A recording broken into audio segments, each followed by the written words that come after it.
Graça e paz. Bom dia. Vocês estão vendo aí? Ah, não. Ainda não foi, né? Só um instantinho.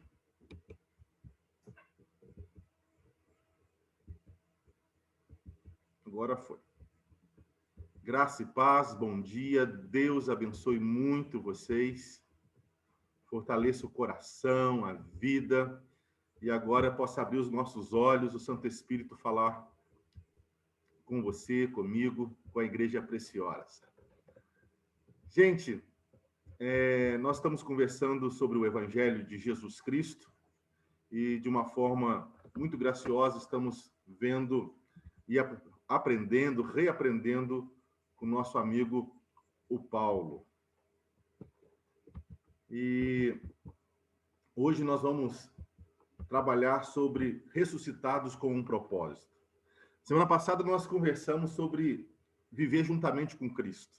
Que vida plena, que vida graciosa, que vida abundante, que graça, que poder de Deus, que vida boa, mesmo diante de tantas notícias difíceis, mesmo diante de tantos abismos e tantas trevas nesse mundo, mesmo diante das nossas fraquezas e pecados, mesmo diante de toda uma situação, todo um momento histórico pandêmico, e não só uma pandemia de vírus, mas uma pandemia de tantas outras coisas tristes e que machucam e que destroem a raça humana, nós podemos ainda dizer, temos vida.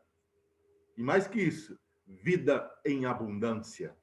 Porque nós somos do Cristo, pertencemos ao Cristo, temos o Espírito do Cristo, fomos adotados, somos filhos do Pai do Cristo. Então, é vida plena. Quando eu falo assim, não é para nós vivermos como se o sofrimento não tivesse aqui. É para viver como Jesus viveu. Ele chorava. Ele chorou a morte de Lázaro. Ele chorava pelas ovelhas de Jerusalém. Jesus, ele não era um sentimental bobo, mas ele tinha sentimentos. E ele era alguém que se compadecia das ovelhas. Então, é um tempo onde eu e você precisamos chorar com os que choram.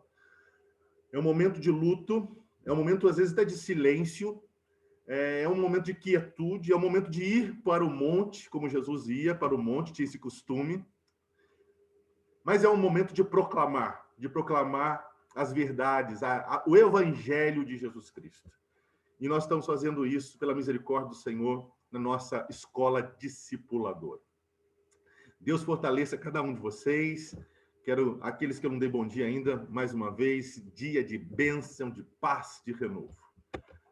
Nós estamos trabalhando o ponto é a Bíblia, esse livro do MacArthur está nos ajudando, mas eu estou compartilhando também outros textos, outros autores, enfim, estamos estudando, tentando levantar verdades bíblicas poderosas para que o seu coração seja aquecido e você celebre a vida em Cristo e com Cristo. Hoje o tema é ressuscitados com um propósito. Ressuscitados com um propósito.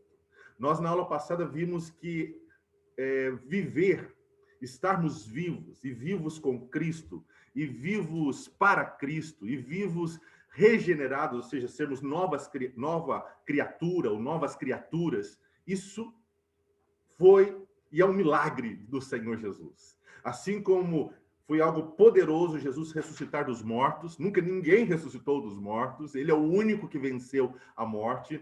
Assim como é algo tão grandioso, milagroso, poderoso a ressurreição, nascer de novo é um milagre. Enxergar o céu, enxergar que o céu foi ferido por mim e por sua causa, enxergar e provar do amor de Deus, enxergar e provar que Deus é bom, é um milagre. A palavra de Deus diz que Lídia teve os olhos abertos pelo Espírito Santo, por isso ela creu no Evangelho.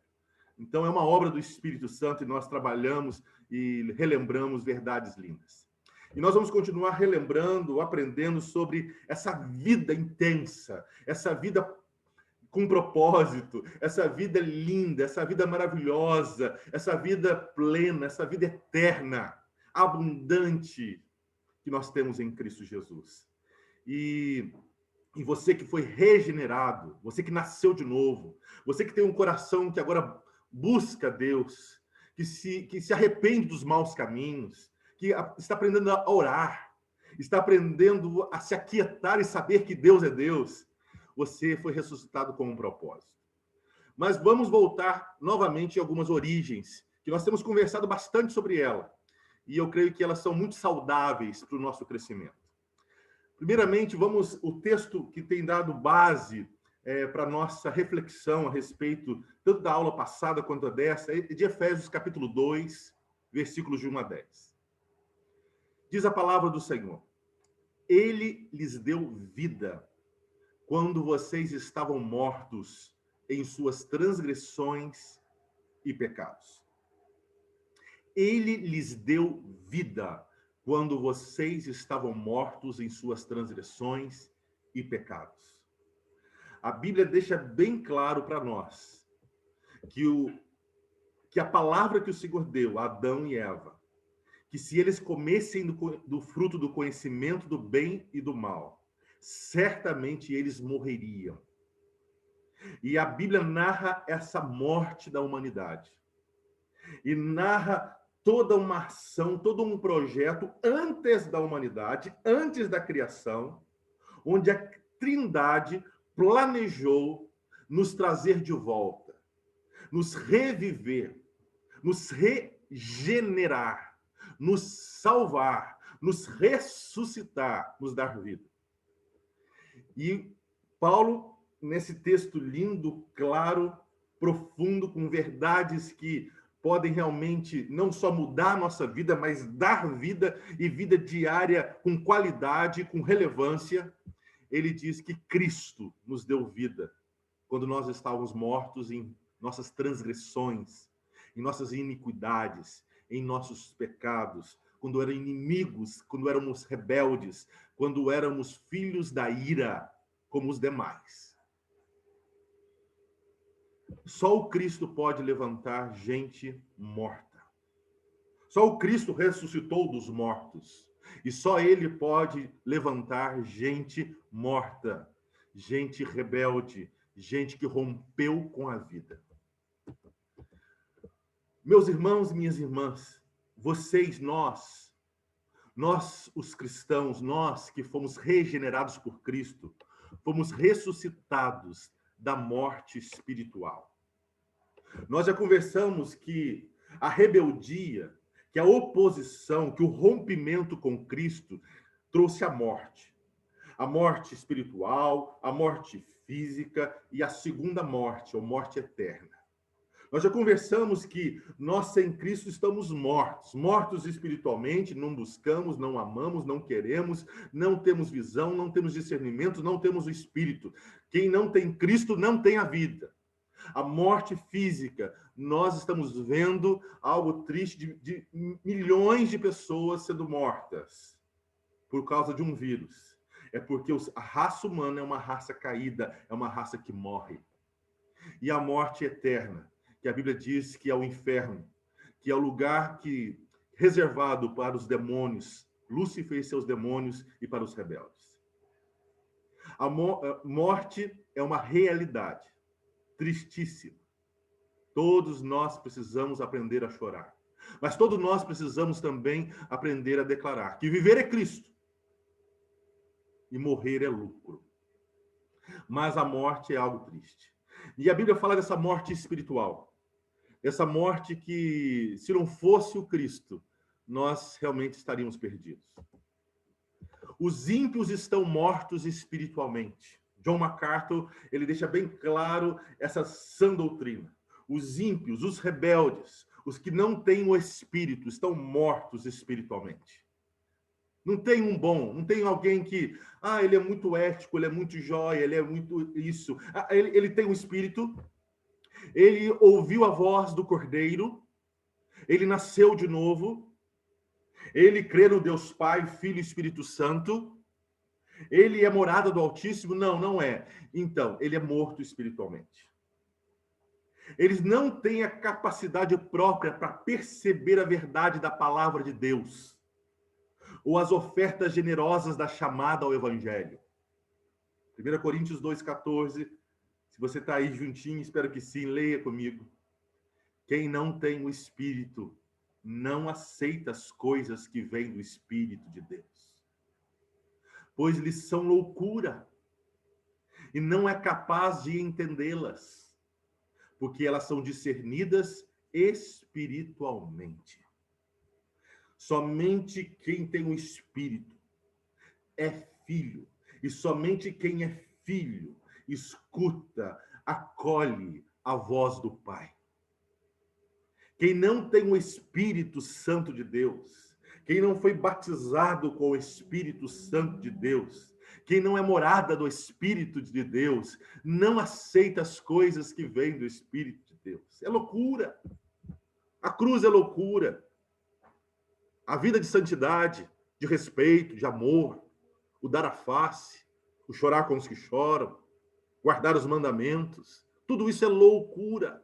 Ir numa igreja, cantar louvores, parar num domingo como esse, nos unir em oração, suplicar pelo mundo, falar com Deus, participar de uma aula bíblica como essa, é loucura.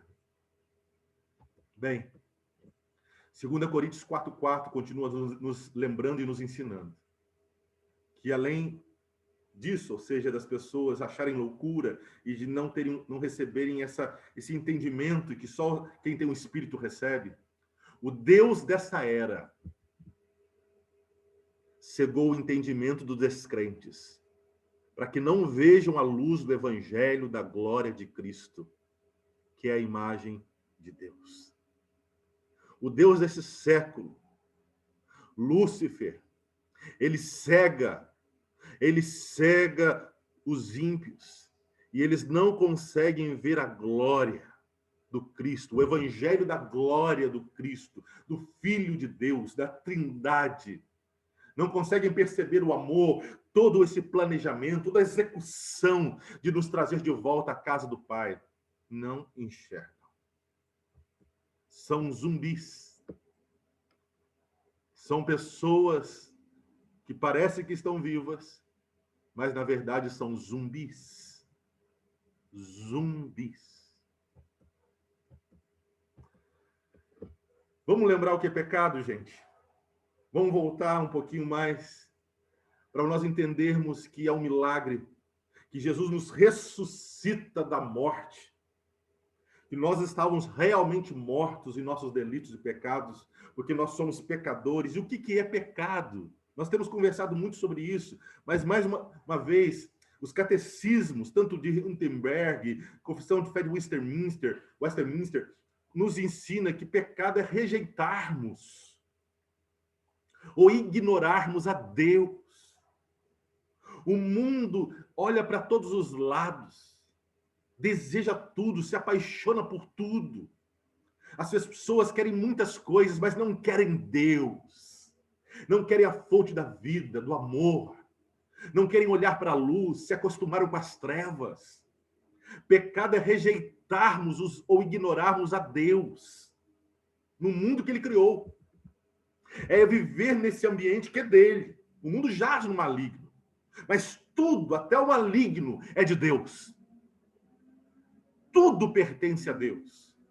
E nós ignoramos Deus e a sua obra e tudo que ele representa. O pecado é rebelião. Rebelando-nos contra ele e vivendo sem tê-lo como referencial em nossa vida. Não sermos ou fazermos o que ele requer em sua lei. Nenhuma vírgula se cumpre da lei de Deus. E nisso, toda essa rejeição, toda essa ignorância, todo esse desprezo, que é pior que ódio, desprezar alguém, é pior do que muitas vezes odiar alguém. Essa rebelião, isso tudo resulta em nossa morte e na integração de toda a criação. Por isso a criação geme. O que é o pecado? É rebelião. O que é pecado? É não queremos mais ser amigos, filhos, é não dar glórias a Deus. Bem, Oswald Chambers, que escreveu um devocionário tão lindo e tantas outras obras lindas, principalmente de entrega total a Deus, ele fala do pecado e eu gostaria que vocês prestassem atenção. Ele diz assim: o pecado é uma relação fundamental. Não é fazer a coisa errada, é ser errado. Ser deliberadamente e enfaticamente independente de Deus. Como eu gostei e creio que ele pegou o cerne do negócio. Nós somos errados. Nós somos pecados. E a rebelião é exatamente dizer para Deus: fica na sua, Deus, que eu fico na minha. Constrói aí a sua história, que eu faço a minha história do meu jeito. Eu sou o autor da minha história. Não quero que o Senhor participe da minha vida. Isso é pecado.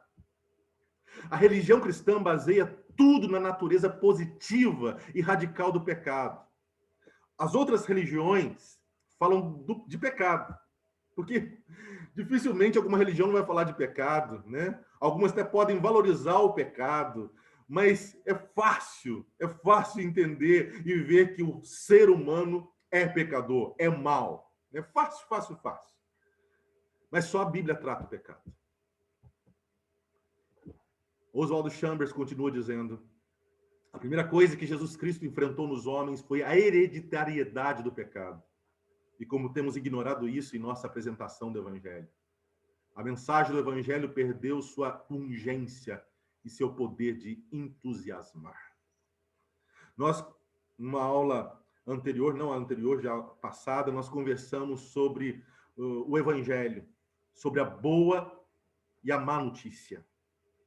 E nós não temos deixado bem claro essa má notícia de que nós sem Cristo estamos perdidos, que a humanidade é inimiga de Deus.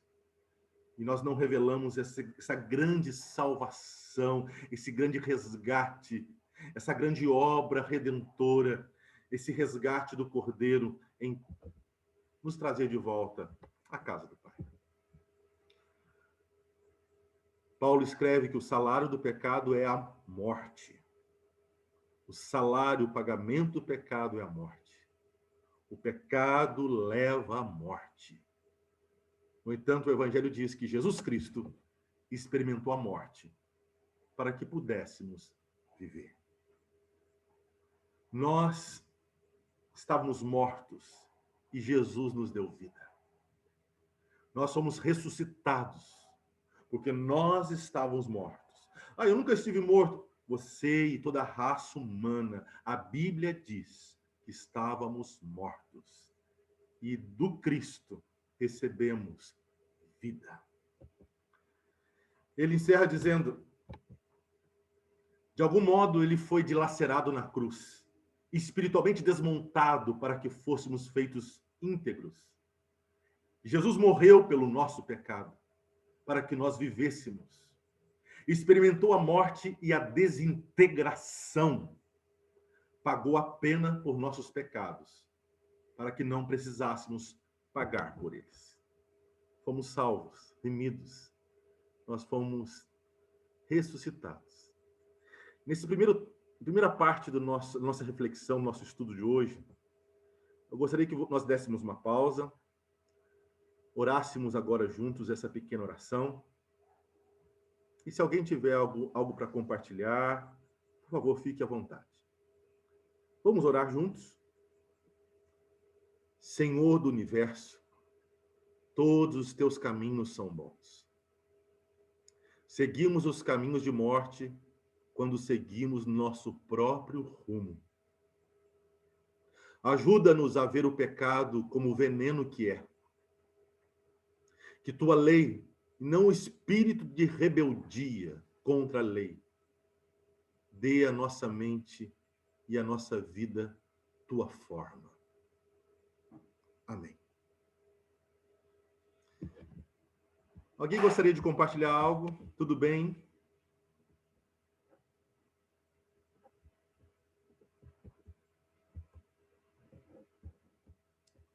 Está aberto aí. Se alguém quiser compartilhar, fique à vontade.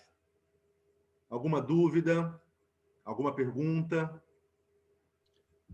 Pastor, o Anderson, ele coloca aqui que para que a gente ore pelo filho dele, pelo Gabriel, que infelizmente se entregou ao pecado e acabou indo morar com a avó, fugindo de casa. Eles estão sempre orando, então, pelo Gabriel, e todos nós, como povo de Deus aqui, vamos colocar a vida do Gabriel, a família do Anderson também em nossas orações. Amém, amém. Assim como pela graça nós temos os olhos abertos, estamos vivendo essa nova vida, o Deus que abriu os nossos olhos há de abrir os olhos do Gabriel e trazer o Gabriel de volta para casa. Vamos orar no final pelo Gabriel. Tudo Pastor, bem? Aqui é o Pedro.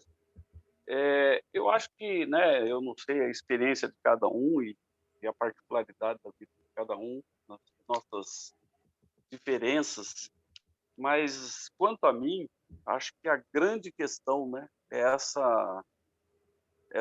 esse incentivo que a gente tem, esse bombardeio que a gente tem, principalmente quem trabalha, né, trabalhou em organizações que buscam a rapidez, e isso tem dominado o nosso mundo, o imediatismo das respostas,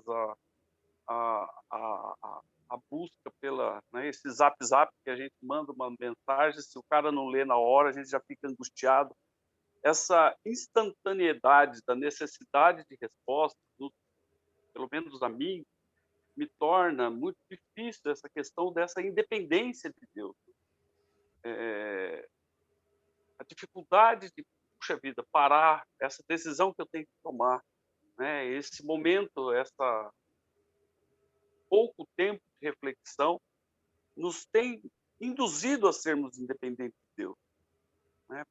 Porque não dá tempo. Você tem que tomar essa decisão, você tem que fazer, você tem que ser, você tem que executar. E isso tudo tem nos afastado daquela pergunta: Senhor, o que tu queres que eu faça? Nesse momento, nessa ação, nesse instante, né? Eu, pelo menos, vejo isso como um prejuízo para essa busca. E, obviamente, tudo isso corrobora com a nossa própria índole, né? Dessa independência de Deus. Eu, pelo menos, estou assim. Essa dificuldade de estar buscando o que Deus quer para a minha vida muita antecedência. Assim, deixa, às vezes, para a última hora. É isso que eu queria compartilhar com os irmãos. Obrigado. É o Pedro, né? Isso. Obrigado, Pedro. Obrigado. Muito, muito, muito, muito atual, muito, muito boa a sua colocação. É realmente um desafio, um desafio. É um desafio nós orarmos, nós vamos chegar daqui a pouco nessa oração também, de desejar e desejar cada dia mais fazer a vontade do Pai. Que a nossa comida e a nossa bebida é fazer a vontade do Pai. Eu creio que momentos como esse e outras práticas espirituais nos ajudam muito a sermos quebrantados, disciplinados para nós vivermos mais devagar. Assim como a preguiça ela é pecaminosa, o ativismo ele é pecaminoso. E nós vivemos num mundo que quer nos empurrar e volta nessa questão das informações. A gente recebe muita informação. E quero até escrever sobre isso, se Deus me der graça, sobre os cristãos. As pessoas já estão, mas os cristãos estão sendo catequizados pelo Facebook, pelo Instagram, pelo Twitter, e não estão sendo catequizados, instruídos pela palavra. E tudo isso gera ansiedade, e tudo isso gera valores e que nos conduzem e muitas vezes não são os valores do reino de Deus. Bem, eu creio que uma das práticas que pode acalmar o nosso coração e nos ajudar a cada dia mais depender de Deus é a prática da oração. Que Deus possa nos ensinar a fechar a porta do nosso quarto e nos aquietar e saber que Ele é Deus, né? Mas concordo em tudo que você falou, é um desafio para todos nós, mas eu creio que esses meios de graça, esse momento histórico que nós estamos longe um do outro, que nós não estamos juntos no mesmo local, cultuando, adorando, isso é problemático, isso é realmente muito, muito sério para todos nós. Entendo que é um momento triste, que nós temos que fazer esses movimentos, sim. Nós temos que, infelizmente, tem que haver esses isolamentos, sim, mas é muito problemático. Nós precisamos uns dos outros. Nós precisamos desse ambiente de culto. Nós precisamos desse ambiente de pequenos grupos. Nós precisamos uns dos outros. Para nós aprendermos a depender mais de Deus, dependendo um do outro, e caminhando mais com Deus, caminhando perto um do outro. Mas obrigado, Pedro. Mas, claro, eu não tenho resposta, a vida não tem esse... Não é fácil, não é uma mágica, mas eu creio muito nesse caminho da oração. Bem, gente, vamos continuar. Parte 2. Fomos ressuscitados para as boas obras, gente. Nós estávamos mortos e Jesus nos deu vida, nos ressuscitou. Morremos com Cristo. Morremos para o mundo. O velho homem morreu, louvado seja. E nós, então, ressuscitamos. Estamos vivos, olhos abertos. Quando pecamos, choramos, arrependemos, dizemos, Pai, perdoa-nos. Nos livra do mal, não deixa de cair em tentação. Perdoa as nossas dívidas, assim como nós perdoamos os nossos devedores. Só gente que foi ressuscitada ora assim. Só gente que tem o Espírito Santo ora o Pai Nosso. O Pai Nosso, na verdade, é aquilo que nós chamamos de ortopatia. Não tem ortodoxia. Qual que é a ortodoxia do povo de Deus? Resumidamente, é o credo. Sabe o credo apostólico? Nossos pais resumiram a doutrina, crer em Deus Pai, Todo-Poderoso. Isso não é coisa de católico, não, viu, gente? É de católico não romano. Os católicos romanos também, de uma forma resumida, creem nisso, mas isso é coisa de crente. Isso faz parte da doutrina, da história da igreja, o credo apostólico, viu? Então, se você quer entender a ortodoxia da igreja cristã, é o credo. Crê em Deus Pai, Todo-Poderoso, Criador do céu e da terra, crê em Jesus Cristo. Exatamente isso. Aprenda. Quem sabe uma hora a gente vai estudar sobre o credo. É muito precioso. Isso chama-se ortodoxia. Ortopatia, vem do grego patos, é aquilo que a gente deseja. E nós que agora fomos nascidos de Deus, nós que temos o Espírito Santo de Deus, nós que somos do Cristo, nós temos um novo desejo. E esse novo desejo, cada dia precisa ficar maior. Por isso que nós precisamos matar esses outros desejos pecaminosos. É dia a dia, morrendo.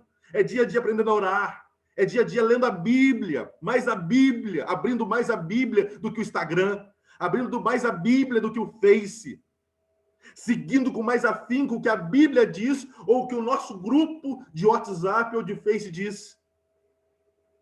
Então, nós fomos ressuscitados para as boas obras, que é a ortopraxia. É a doutrina do que a gente faz. São os ensinamentos daquilo que a gente deve fazer. Então, você foi ressuscitado para boas obras. Nós não somos salvos pelas obras. Nós somos salvos para praticar boas obras, porque agora a gente tem o Espírito Santo. Agora a gente tem desejos novos, a gente consegue orar. Pai nosso que estás no céu, faz do teu jeito, faz da tua forma, não da minha. Nós temos agora desejo por Deus, para glorificar a Deus, para a glória de Deus. Nós temos os princípios de Deus agora encarnados em nós. Nós temos o Espírito de Deus. Fomos ressuscitados para as boas obras, gente. Vamos lá. Deus também é glorificado através da justiça operada pela sua graça em nós. O texto nosso Diz, porque somos criação de Deus, realizada em Cristo Jesus. Para quê, gente? Para fazermos boas obras, as quais Deus preparou antes para nós as praticarmos. Deus é um Deus que planeja tudo perfeitamente. Ele planejou a salvação antes que houvesse mundo. Antes de dizer haja luz, Deus disse haja cruz. E ele também, antes que houvesse mundo, ele já preparou também boas obras para nós. Ele já preparou para nós uma vida intensa de graça, de amor, de celebração, de cuidado, de humildade, de serviço. Deus é um Deus que planeja tudo com muita perfeição. Já que somos justificados, eu quero lançar uma pergunta para vocês. Já que somos justificados somente pela graça, por intermédio de Cristo, temos ainda de fazer boas obras e obedecer à palavra de Deus? Porque muita gente nos critica, principalmente nós presbiterianos, calvinistas, que nós damos muita ênfase à soberania de Deus, à eleição, à graça, de que então, não precisa fazer nada. Já está tudo feito.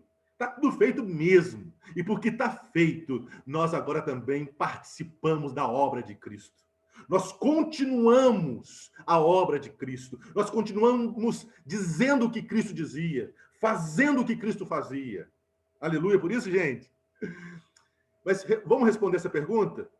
Já que somos justificados, adotados, perdoados, somente pela graça, por intermédio somente de Cristo, não por obras, não porque eu sou bonzinho, porque eu sou da religião A, B, C e D. Temos ainda de fazer boas obras e obedecer à palavra de Deus? Qual que é a resposta? Sim. Sim. Porque Cristo, ao nos justificar pelo seu sangue, também nos renova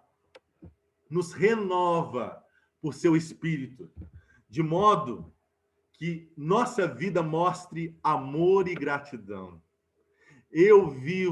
Eu quero ser uma bênção para você, como diz a canção. Eu quero realizar as boas obras, eu quero fazer o que Deus quer que eu faça. Eis-me aqui, usa-me, essas orações todas. Por quê? Porque eu sou renovado, sou regenerado, e porque agora eu tenho amor por Deus, pelo próximo. Eu vivo com gratidão por tão grande salvação.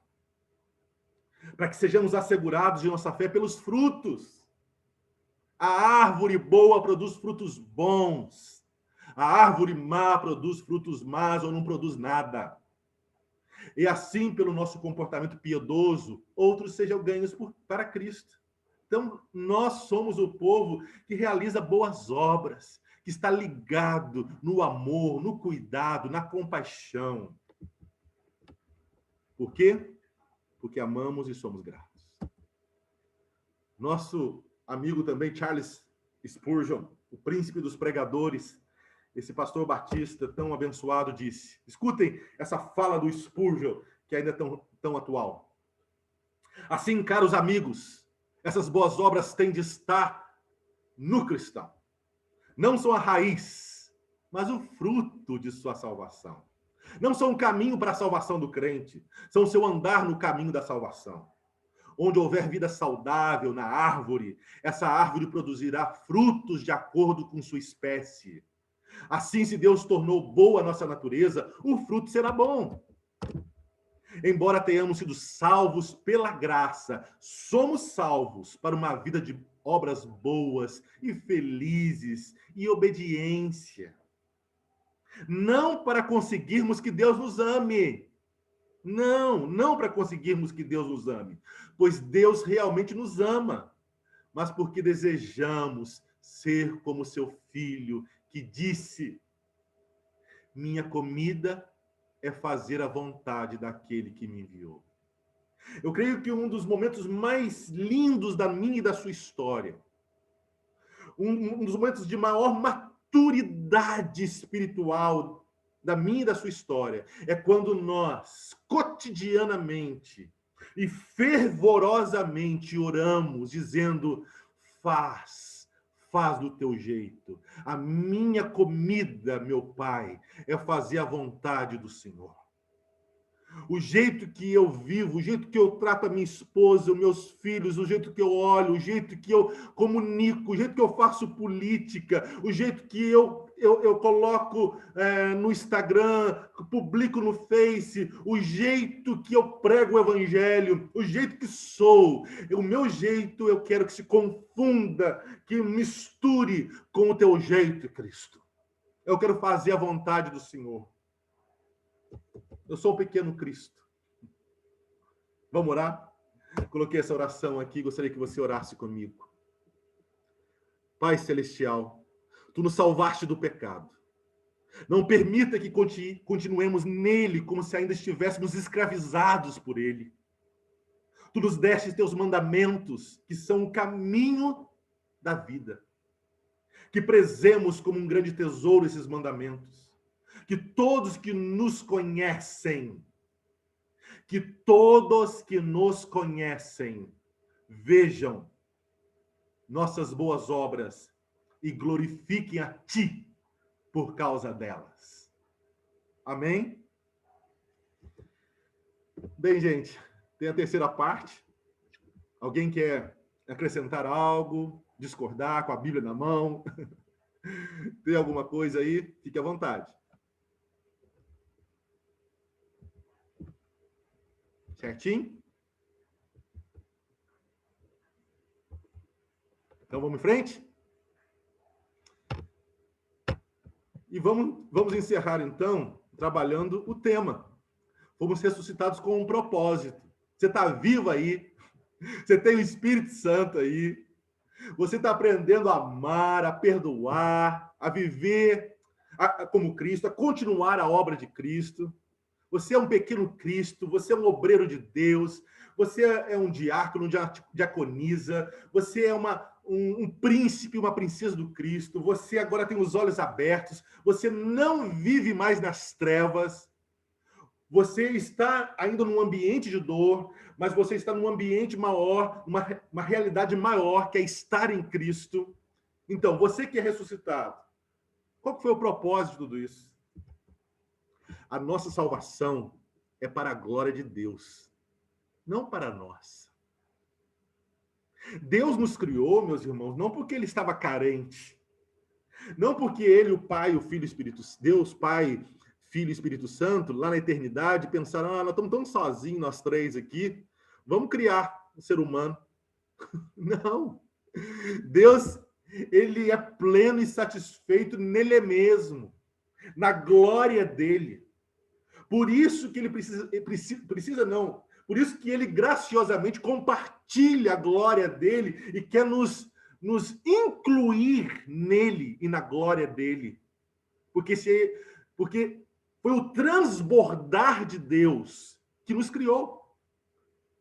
É um Deus que transborda em amor. É um Deus que é amor. E que no seu plano maravilhoso nos fez almas viventes. É uma dádiva poder viver. Vida só existia em Deus. Ninguém tem vida por si. Nós recebemos de Deus vida. Não quero aqui ser muito filosófico, mas quero ser bem claro dizendo para você que você está vivo, você é um ser vivo, porque Deus te deu vida. E louve a Deus por isso. E de uma forma muito triste, nós rompemos com Deus, mas Deus nos trouxe de volta. E quer nos colocar de novo nessa família, nesse ambiente de vida, de celebração, de gozo, de satisfação, de glória, que é viver com Cristo, viver com a Trindade, ser de Cristo, ser da Trindade. E assim como o Pai glorifica o Filho glorifica o Pai, o Espírito Santo aponta para o Filho, e eles vivem nessa glória eterna, nesse amor eterno. Ele quer que eu e você, o plano dele é que nós possamos viver para a glória dele.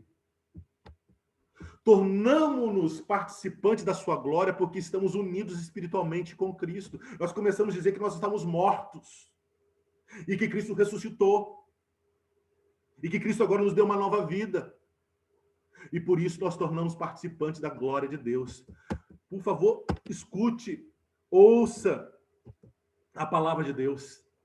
A nossa união com Cristo nos coloca em uma posição tão alta, gente, que o Espírito Santo revela isso para você, para nós nessa manhã. A posição nossa é alta demais. Muitos dos reis dessa terra, dos imperadores, dos presidentes, dos poderosos, dos bitrilionários, não estão na posição que você, salvo e remido por Cristo, está. Você está numa posição de alto privilégio, que Paulo diz que nós estamos assentados juntamente nas regiões celestiais em Cristo Jesus. Esse negócio é maluco, louco, poderoso, lindo demais. Que vida linda, que vida plena, poderosa é essa? Que vida com propósito. Você está sentado nos altos, nos lugares mais altos, em Cristo, nas regiões celestiais. Efésios 2:6. A partir disso, desse estar com Cristo, assentado nas regiões celestiais com Cristo, nós também passamos a ver e desfrutar da glória de Deus. Porque Deus que disse, escutem por favor, das trevas resplandece a luz. Ele mesmo brilhou em nossos corações para a iluminação do conhecimento da glória de Deus na face de Cristo.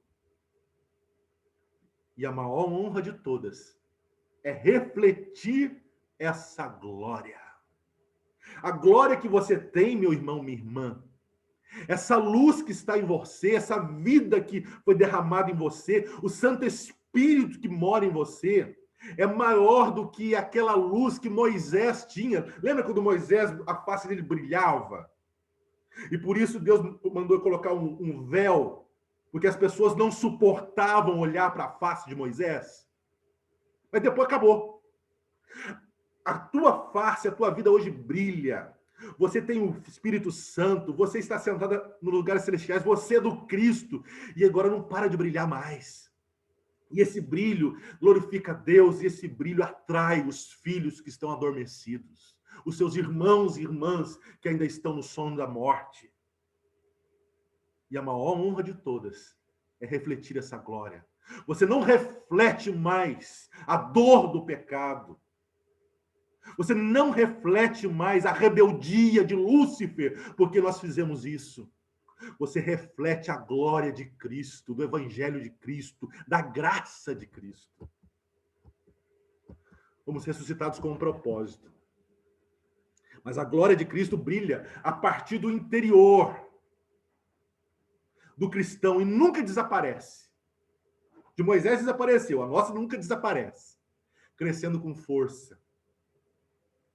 Olha o que Paulo diz. E todos nós, que com a face descoberta, contemplamos a glória do Senhor, segundo a sua imagem, estamos sendo transformados com glória cada vez maior. Nós estamos sendo transformados. Jesus está sendo impregnado. Jesus está sendo incutido a impressão, o jeito, o olhar, o sorriso, o toque. O coração de Jesus está sendo impregnado em nós. Nós não estamos sendo moldados por este mundo. É uma guerra. Mas muito maior do que o mundo é Cristo que está em você. E o que Deus está fazendo em você, usando a pandemia, usando uma enfermidade, usando até mesmo Lúcifer, usando até mesmo a morte, ele está cumprindo um plano onde você, meu irmão, minha irmã, será transformado de glória em glória à imagem do Filho dele. Esse é o propósito da nossa salvação. É de forma bem literal, a razão de tudo existe para a glória de Deus. Tudo acontece para a glória de Deus. Ressuscitados para a glória de Deus. Quero lembrar algo que as nossas confissões nos ensinaram também. Como e por que Deus nos criou, meus irmãos e minhas irmãs? Isso é básico. Isso não tem que ser fundamental e fundamentado no seu coração. Como e por que Deus nos criou? Deus criou-nos homem e mulher. a sua própria imagem, para conhecer, amar, viver com ele e glorificá-lo. É totalmente justo que, se fomos criados por Deus, vivamos para a sua glória. Quero convidar você a essa última oração. Vamos orar? Criador de tudo, ajuda-nos a não perder de vista que nós, assim como todo ser humano que fizeste, fomos criados à tua imagem. Jamais permita que duvidemos disso. Jamais permita que duvidemos disso em relação a qualquer outro homem ou mulher, pois fazer isso nega a glória que é devida a teu nome. Tua imagem vista em nós testifica que pertencemos a ti, de corpo e alma. Em nome de Jesus. Amém? Bem, gente, é isso. Eu vou encerrar aqui os slides e vou abrir para alguma pergunta, oração, para a gente orar juntos. Próxima aula, o pastor Leandro, creio eu, vai compartilhar com vocês sobre legalismo e antinomismo.